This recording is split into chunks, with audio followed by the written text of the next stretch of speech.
have to make this list again. Last time it was almost no point because I've watched no movies that I didn't like last year, but this time, oh boy, I actually have an excuse to make this video. I watched 2 this year, films I really didn't like. So, hello, my name is Elijah Wells, and today is the worst films of the year, or worst 2 films of the year. Let's get on with it. At number 2, it's Solo, a Star Wars story. This movie was just plagued with problems from day one. Not just the original directors, Phil Lord and Christopher Miller, were fired during filming to be replaced by Ron Howard, and apparently had 3/4 of the film to be reshot and a budget that just skyrocketed up to $250 million. And to unfortunately bomb at the box office due to the Avengers Infinity Wars. Yikes. And it didn't help that the film was just meh. After just the pretty damn polarizing movie that was Last Jedi, you think that they did probably learn some lessons, probably not, because it was released like 5 months apart. Oh boy, the movie was just so boringly forgettable.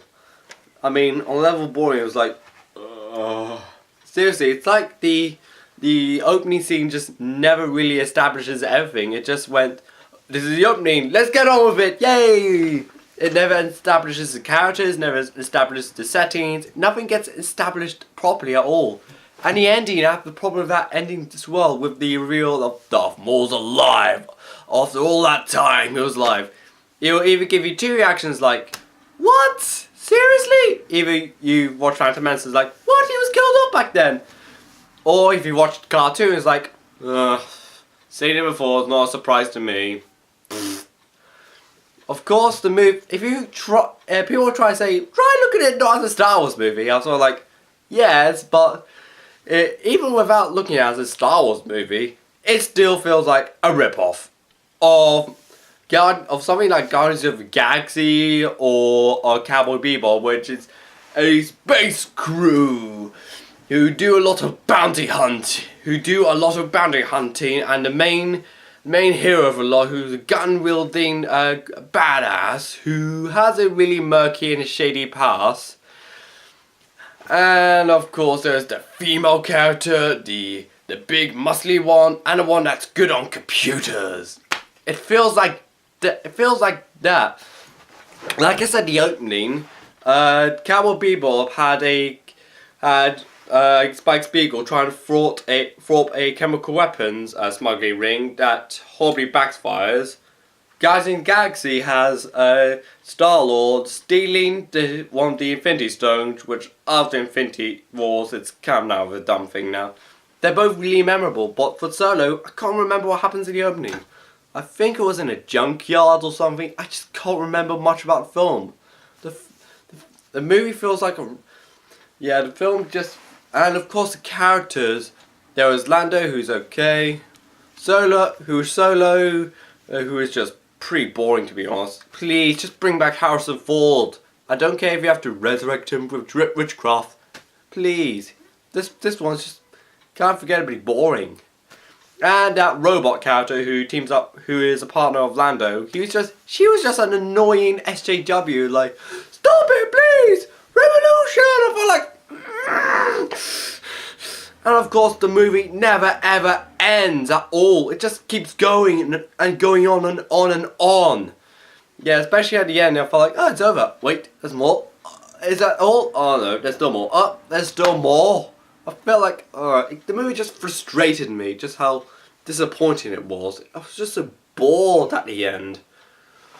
All in all, I hope to my knees that episode 9 is just going to be an apology for the camp humor of Last Jedi and the just really unnecessary adventures of Solo. To be honest, I think I'll just wait for Netflix's answer to Cowboy Bebop. They actually are doing it now. And the number 1 worst film of the year is a sequel to Uprising, Pacific Rim Uprising. You thought it was going to be Sicario. I kind of like the sequel. I kinda have a lot to hate about this movie. Just so damn much. I absolutely love the original. It was a, no matter how you looked at it, it was like either a really fun time at cinemas of two robots bashing each other, or a nod to like mecha animes where one guy fits into this big robot suit and punches the daylights out of monsters, kind of like Evangelion or Sugame. This one, it feels like on the lines of Independence Day Resurgence, where it just really updated the substance while ignoring the fans as much as possible. It kind of felt like that in a nutshell. The characters were either boring or generic, or just are thin character development wise, or the action scenes are just so all over the place and so dotted around. The direction and the direction of the film was so boringly predictable. You can't guess what's going to happen within like 5 minutes. I think they just foreshadowed what's happening in 5 minutes, or you just seen this somewhere else somewhere and like, okay, I can guess what's going to happen in 5 minutes. That happened within 5 minutes. Of course, outside the bland characters, the predictable action scenes, I felt like it kind of tries to be too hip with kids. Like, look at this, new visual effects. Look, new robots. The Chinese are making these big, faulty robots that are just going to cause more problems. And they have the new villain, which is the mad scientist from original. I feel like you had to be serious with me. You have you had a lot of potential with this sequel. You chose the mad scientist from the original to make it less. Yeah, this movie just made. I was just almost a meter away from rage quitting. Just how really dumb and irrational the decisions they took. I think one of them not being Guillermo del Toro as director is just the least of them. I've all been way too. I think being way too full of itself is one thing.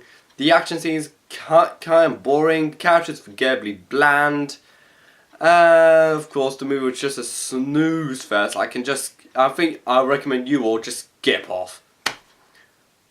This is the Elijah World's worst films of the year. Boy, I can't wait to see what's my favourite film of the year. See you soon.